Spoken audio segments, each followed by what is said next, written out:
looking at the proportions of your face, if I measure my eye, the distance between my two eyes is actually the same width as an eye, look. And that should be the same for everyone. Also, if you use your finger and thumb to measure your nose, you'll find that distance, if you close your eyes, is the distance between your pupils, look, in your eyes. Then this distance repeated should take you to your chin, roughly. That distance there is the same as the distance there.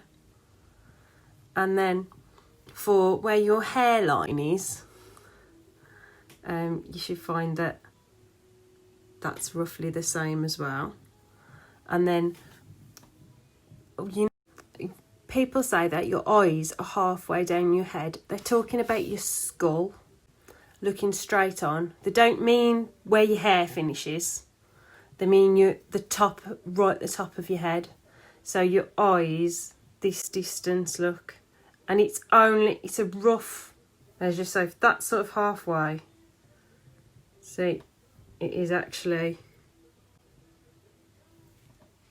that distance. Also, one more, that distance there, your nose, the bottom of your nose, from the top of your nose across, should get to your ears. So your eyes should line up with your ears like this, and that should be about the same width as your ears. And that's a good guide. Okay, let's get started on some drawing. Right, I always start off by drawing an eye. Then I'll measure that eye, and that'll show me where to start the next eye, so that I can get the two eyes the same width, and I want them an eye width apart. Now I'm just drawing in a basic shape for the iris and the pupils, and I'll leave a little bit not shaded in on the pupil, so I've got a bit of shine on the eye there. Now the nose is the distance between the two pupils. I'll measure that length down and I'll get where the nose finishes. For the nose, I draw a circle and then two semicircles either side, and then a line going up and then above the eye, because this nose connects to your eyebrows, doesn't it? So above the eye, somewhere above the eye, you've got to decide where your eyebrow is going to be. You'll have to look in the mirror and gauge how far away your eyebrow is from your eye. My eyebrows are quite close. I'm just trying to add a little bit of detail now to my eyebrows, just drawing in some of the hairs on my eyebrows. Now I'm drawing my lips.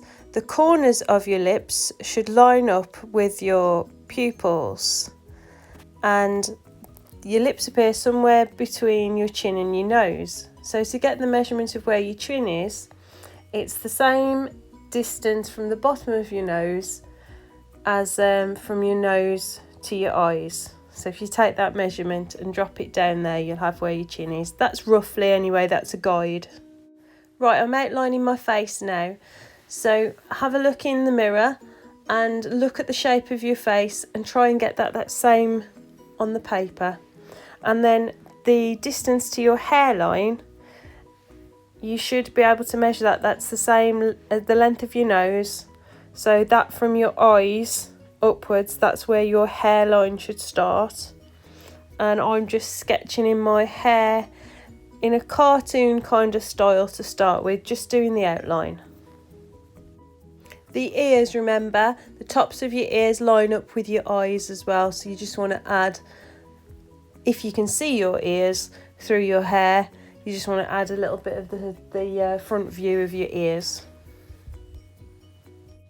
You'll notice that I've been pressing quite hard. That's just so that it shows up on camera what I'm doing.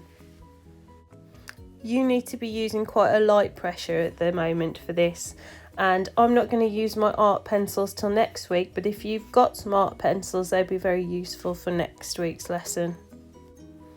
Right, now it's a good idea to keep lifting your piece of paper up and looking at it straight on, because it sometimes distorts a little bit when you're always looking at it flat on a desk.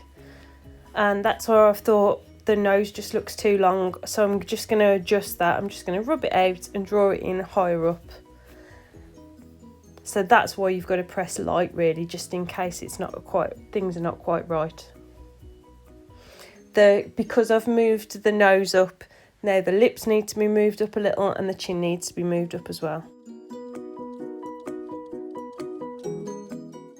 I've got time now to add in a few more details, maybe some smile lines, maybe I could go back to the eyes, but the next thing to do is to go back to each different feature and look at them in more detail and add that to my picture.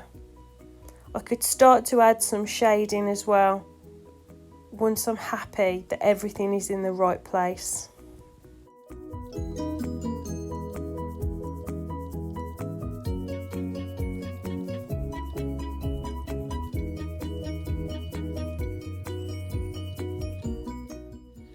Don't forget to add in your neck. We don't want it to look like a floating head on a page, and then maybe a little bit of your clothing as well. You can add that in, a little bit of your shoulders.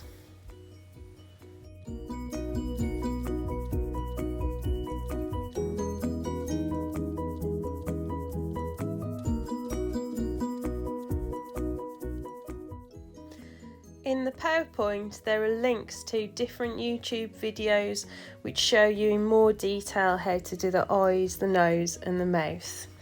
But don't forget, you haven't got to start doing all of it this week. You've got another lesson next week to finish these off.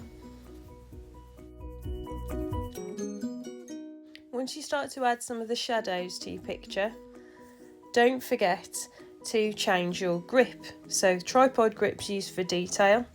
You can hold the pencil overhand or hold it nearer to the end of the pencil in order to get a lighter touch for shading in larger areas.